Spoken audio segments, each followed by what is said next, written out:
Mini episode 927 of the FDH Lounge is brought to you by Sportsology, delivering unconventional columns and webcasts about sports, TV, music, movies, and more. Follow them on the web at sportsology.com. The FDH Lounge. You want to schedule your life around it. A long time ago, on a gloomy, wet Cleveland spring night, two men stand alone amidst the late-night drizzle. Their voices echo across the vacant station parking lot as they debate the merits of the great American radio show that have been missing for far too long. On that night, an idea was born. That idea became the FDH Lounge.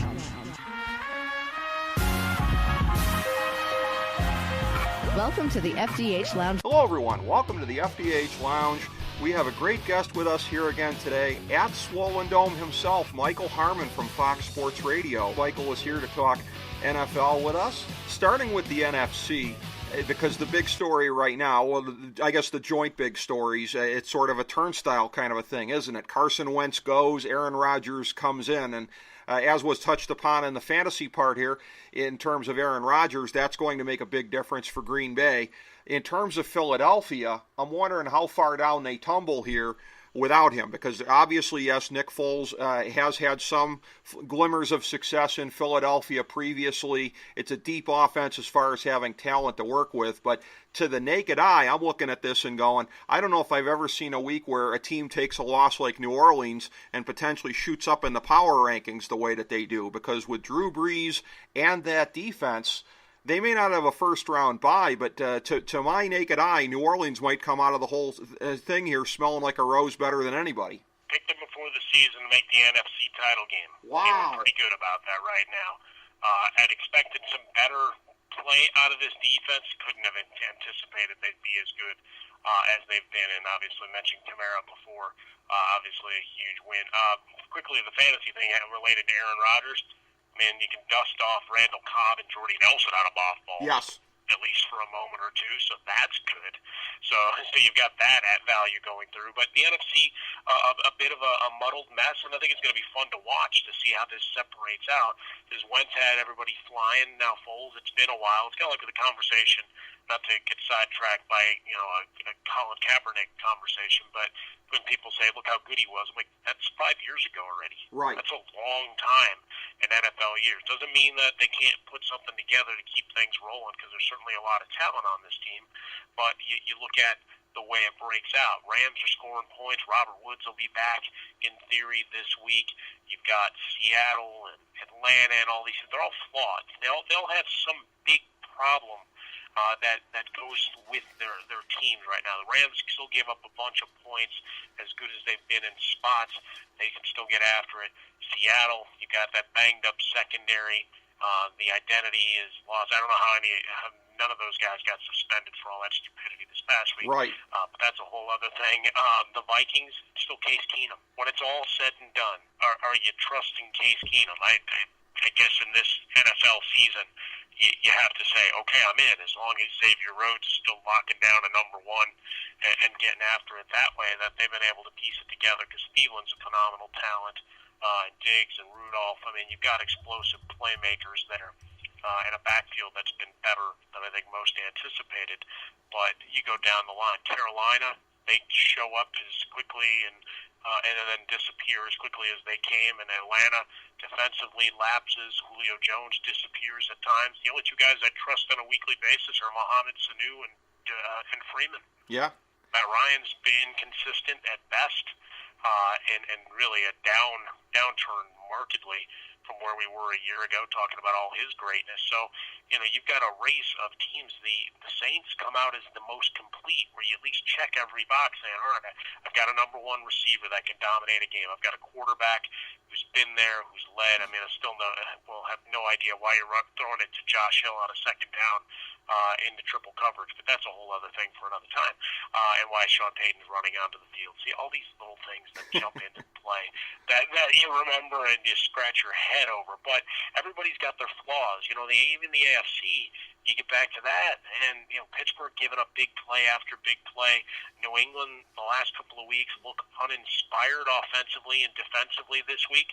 Saw shades of the team we saw for the first month So all of a sudden you've got the Superchargers out here in Los Angeles in front of their 25,000 people, and you've a playoffs that becomes pretty interesting. That hot team rolling in could find their way to Minnesota, and yes, that did not roll off the tongue at all because Super Bowl in Minnesota. Yeah, all the media people are going to be complaining about that. And it's funny you mentioned about Case Keenum because you look at that with Minnesota there. There have only been two teams previously that have even come close to making the Super Bowl in their own backyard. It wasn't their home stadium, but it was in their home market, the 84 49ers, the 79 Rams.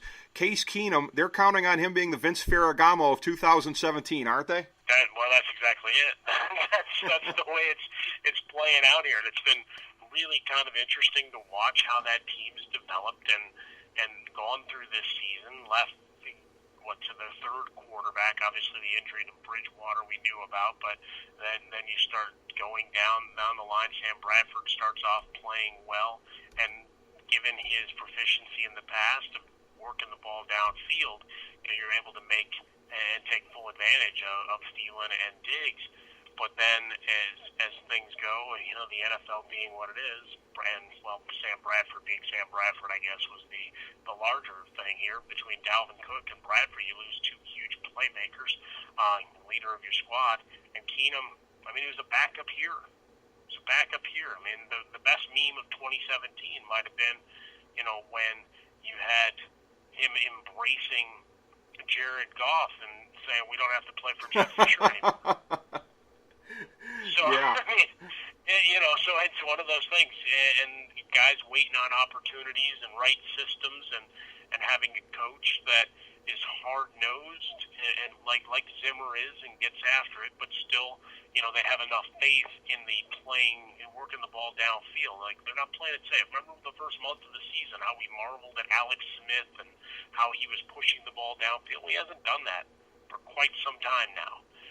That they've changed how they've operated that offense. With Minnesota, they still give Keenum the ability to put the ball up and try to make plays and stretch the field, knowing that if he does make a mistake, they've got a defense good enough to cover. Yep, he's been uncanny so far. The AFC probably won't consume as much of our time as the NFC. It's a more simplistic canvas. You got New England and Pittsburgh. New England pretty much owns Pittsburgh as they have for the last 17, 18 years. We get to see them actually play this week and see how that shakes out. Jacksonville, with their defense, they really stuck at the Pittsburgh earlier this year, having an amazing season, especially for not having Allen Robinson.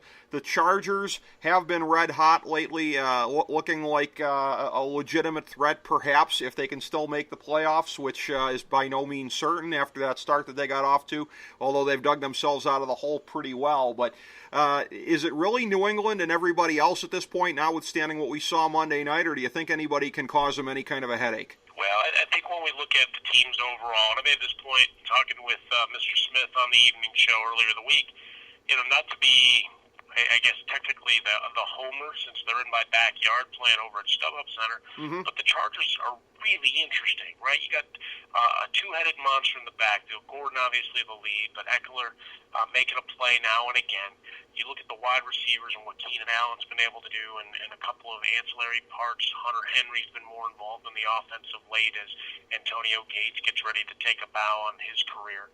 Phillip Rivers with his sidearm, underarm, whatever you want to call it, delivery three-quarter, has been making big plays. And defensively, you got two guys that can get after your quarterback and wreak havoc and change a game, in a snap of a finger. And I think that's one thing that's lacking with these other teams, with New England. They don't have a pure pass rusher that can disrupt things. With Pittsburgh, they don't have someone that can cover up the deficiencies in that secondary. And losing Shazier, in that horrific manner 2 weeks ago, he's the guy that made that defense run. So you saw this past week. Now, I don't know that you're going to be able to get rope-a-doped like the referees were continually. I thought it was a badly officiated game when you start calling the lollipop Joe Flacco bombs downfield, and you're going to call a bunch of pass interference penalties to bail them out on bad play calling choices. That's just me, but it made for an exciting brand of football and a high-scoring game,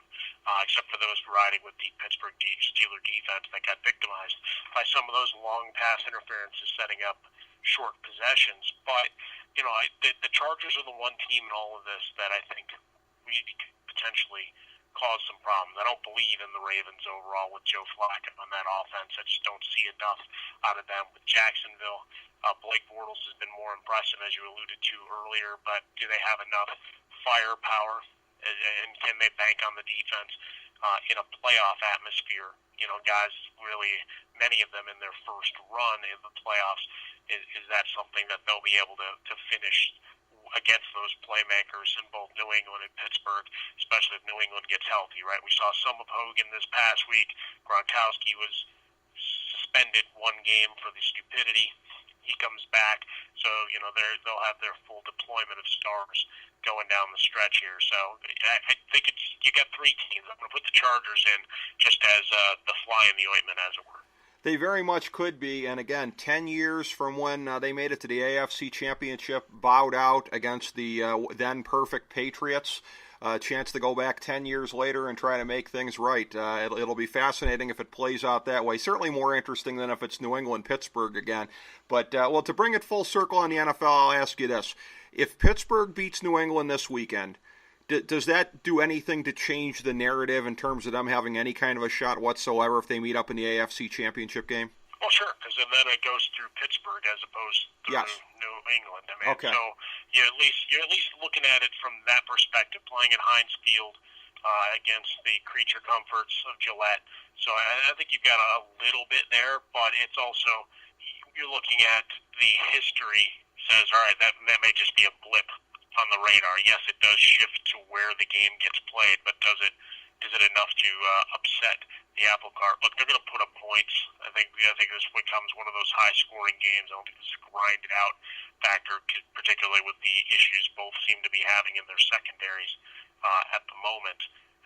New England, though, again, I don't know what to read into what we saw from Monday night. Like there were a lot of points where it looked like they were playing uninspired football and didn't, like, there was no barking at coordinators this time or receivers or anything, just a lot of looking tired and wanting to be anywhere else and waiting on the playoffs more than anything else. So with that in our pocket, we look ahead and hope we at least get a fun game on Sunday afternoon as a precursor. Look, if it's another repeat, I'll take a repeat. I mean, we do it in the NBA, and we can pencil in the 4 teams for the conference finals when they tip the ball off in mid-October.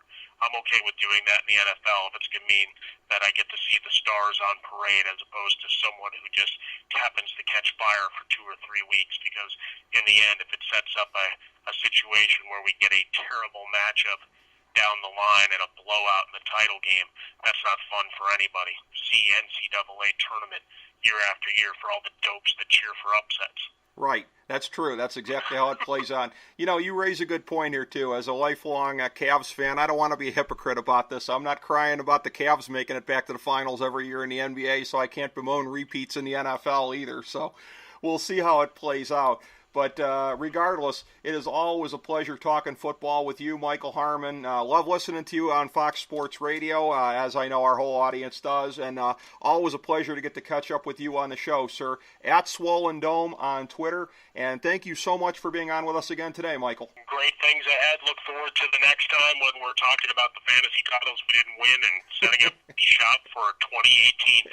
And when you're ready to do the drunken rehash of what happened this year overall, and who let us down in the finals, you let me know.